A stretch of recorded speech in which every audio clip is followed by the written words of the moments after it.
जय हिंद दोस्तों, मैं हूं परवेज़ अहमद। भारत धार्मिक आस्थाओं का देश है, भारत मान्यताओं का देश है और मान्यता के अनुसार पांडव जब अज्ञातवास पे थे तो वो बाराबंकी के इस क्षेत्र में आकर रुके थे अज्ञातवास के दौरान और उसकी बहुत सारी निशानियां यहाँ पर मौजूद हैं।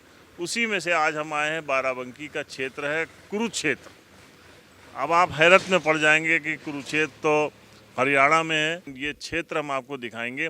इससे पहले आपने कभी भी बाराबंकी का ये पांडवों का वो स्थान नहीं देखा होगा जहां वो आकर रुके थे। और एक यहाँ पर एक कुआं है। ये कुआं बहुत ही विशेष है। क्या है इसके बारे में अभी हम आपको बहुत कुछ बताने वाले हैं। निश्चित रूप से महाभारत काल के दौरान पांडवों के द्वारा जिन स्थानों पर विचरण किया गया, ऐसे उनके बहुत सारे निशान मिलते हैं। महाराज, ये कुरुक्षेत्र क्यों कहा जाता है इधर? इसलिए इसको कुरुक्षेत्र कहा गया, क्योंकि जब हम अपने इस 12 वन में विचरण कर रहे थे तो पांडवों ने सबसे पहले निर्णय यह लिया कि हम तभी इस वन में विचरण करेंगे जब हम अपने गुरु का आशीर्वाद ले लेंगे। तो वो अपने गुरु के रूप में देवादिदेव महादेव को स्वीकार करते हैं और जब वो इस पावन भूमि पर आते हैं तो सबसे पहले माता कुंती के द्वारा अर्जुन के आदेश पर कुंतेश्वर महादेव की स्थापना होती है और साथ ही बाबा लोधेश्वर महादेव की स्थापना महाराज युधिष्ठिर के द्वारा तथा पांडवों के द्वारा भी की जाती है। तो जब उन्हें देवादिदेव महादेव का आशीर्वाद मिलता है तब वह इस कुरुक्षेत्र की भूमि में पदार्पण करते हैं, इसलिए इसका नाम कुरुक्षेत्र रखा गया। तो इस क्षेत्र में जब आप आए हैं तो चारों तरफ ये बहुत घने जंगल हुआ करते थे। अब तो धीरे धीरे आबादी हो रही है, बड़ी आबादी हो गई, लेकिन कभी यहाँ चारों तरफ बहुत ही घने जंगल थे। तो ये वो जगह है जहाँ पे ये मठ बनाया गया है। क्या क्या कौरव पांडवों के उस जो ज़माना था महाभारत काल का, वहाँ पर उस वक्त की यहाँ पर क्या क्या निशानियाँ हम आपको दिखाते हैं। जगह है जहाँ पर पांडवों ने विश्राम किया था।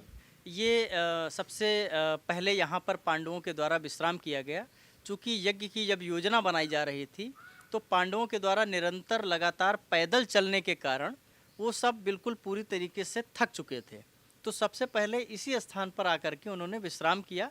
तत्पश्चात अनेकों ऋषियों से उनका संवाद हुआ और यहाँ पर एक सभा का भी आयोजन किया गया था। जिस स्थान पर हम बैठे हैं ये सभा स्थल हुआ करता था और इसी स्थान पर विश्राम स्थल पीछे की तरफ और आगे की तरफ सभा स्थल हुआ करता था।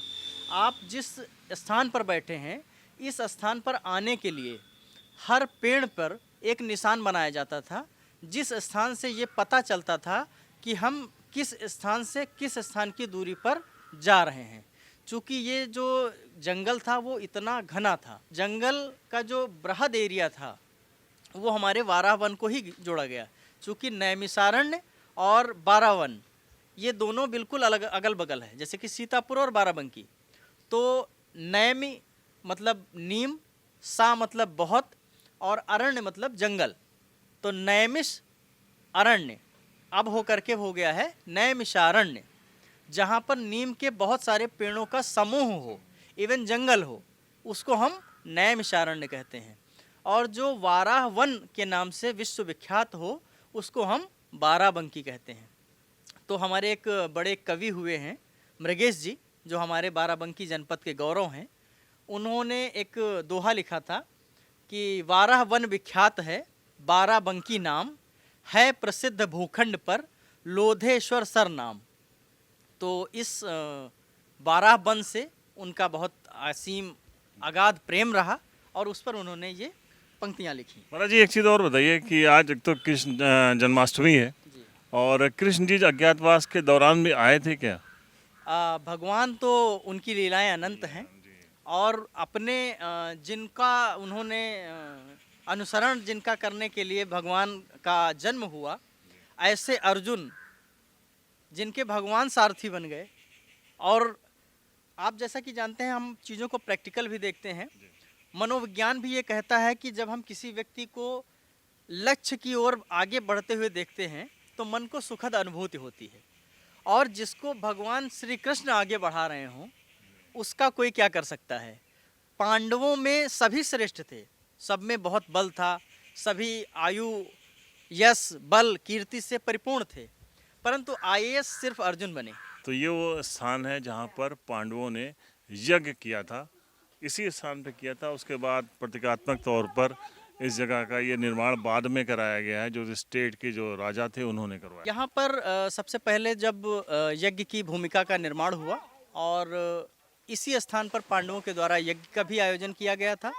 और ये जो हमारे पीछे आप सरोवर देख रहे हैं, ये भी 5500 वर्ष पुराना ही है। और इस जल में जो भी व्यक्ति स्नान करते हैं, अपनी सच्ची भावना के साथ आते हैं और स्वयं को मन और तन दोनों से पवित्र करना चाहते हैं। और जिनको किसी भी प्रकार का चर्म रोग है, यदि उन्हें लगता है कि हम कहीं भी इलाज कर पाने के बाद भी या आर्थिक रूप से चीज़ें हमारी संभव नहीं हैं, तो आप इस जल में स्नान करने के पश्चात आपको चर्म रोग में भी राहत मिलेगी।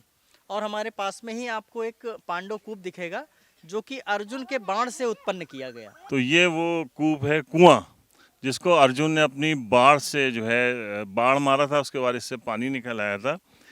और इसका देखिए स्वर्गीय ऋषि आश्रम कुरुक्षेत्र इस पे लिखा हुआ है। पांडव कूप का जीर्णोद्धार कराया गया है 1 जून 2002 में द्वारा इंद्र राज सिंह। इन्होंने अपने पूज्य पिताजी की स्मृति में कराया है। स्वर्गीय श्री महाराज बख्श सिंह, पुत्र स्वर्गीय श्री जयदेव सिंह, पोस्ट सिमराय, तहसील रामनगर। पुराना इस कुएं का भी इतिहास है। और जब यहाँ जल की आवश्यकता हुई तो अपने शक्ति से और अपने बाण से संधान करते हुए अर्जुन के द्वारा इस कूप का निर्माण किया गया। और इस कुएं की 2 सबसे बड़ी विशेषता ये है कि सबसे पहले तो इस कुएं के पानी का जो टेम्परेचर है वो किसी भी मौसम में बदलता नहीं है।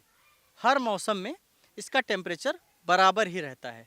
दूसरा, इस कुएं के पानी का निरंतर प्रयोग करने से आपके पेट संबंधी अगर कोई रोग हैं, आपको लगता है कि ये असाध्य हैं और जल्दी ठीक नहीं हो रहे हैं, तो आप इस कुएं के पानी को निरंतर पीजिए, तो आपका बड़े से बड़ा पेट का जो रोग है वो निश्चित रूप से जड़ से समाप्त होगा और आपको जल्दी पेट से संबंधित या लिवर से संबंधित बीमारियां नहीं होंगी।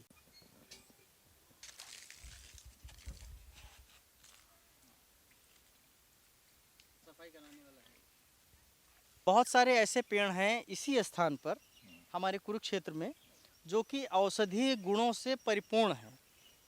और इस स्थान पर बहुत पहले से, लंबे समय से अनेक प्रकार के आचार्य और वैद्यों के द्वारा रिसर्च भी किया जाता रहा है कि यहाँ पर किन किन औषधीय पेड़ों की मात्रा ज़्यादा है। धार्मिक मान्यता के साथ साथ जो यहाँ पे आ जाएगा ना, तमाम रोज़ भर के दौड़ भाग और टेंशन, उसके लिए भी बड़ा अच्छा स्थान है, बहुत ही पीसफुल। देखिए, हमारे सनातन धर्म में और भारतीय परंपरा में सबसे महत्वपूर्ण मन की शांति को माना गया है। और जब आपका मन ही शांत नहीं होगा तो आपके पास चाहे जितनी उपलब्धियां हों वो सब फीकी पड़ जाएंगी। तो निश्चित रूप से यदि आप अपने भाग दौड़ वाले जीवन में, जिसमें आप खुद आपाधापी में पड़े हुए हैं, और आप मन, वचन, कर्म, वाणी, स्वयं को, आत्मा को, चित्त को, मन को शांत करना चाहते हैं और चिंता नहीं बल्कि चिंतन करना चाहते हैं, तो आपको कुरुक्षेत्र एक बार जरूर आना चाहिए। आप आइए यहाँ पे, शांति के साथ घंटों बैठिए और बिल्कुल समय बहुत ही ऐसे तेज़ी से यहाँ निकलेगा और आपका मन ज़रा भी विचलित नहीं होगा। निसंदेह आपको बहुत मज़ा आने वाला है यहाँ पर आकर। और जो ऐतिहासिक चीज़ें हैं, पौराणिक चीज़ें हैं, उससे आप जुड़िए, इस कुरुक्षेत्र में आइए और देखिए, जानिए, पहचानिए अपने इतिहास को, अपने देश की जो संस्कृत है उसको पहचानिए। उसके लिए आप बाराबंकी के कुरुक्षेत्र में आइए और यहाँ से आकर आपको निसंदेह बहुत ज्ञान भी प्राप्त होने वाला है। बाराबंकी से परवेज़ अहमद, द पॉलीग्राफ।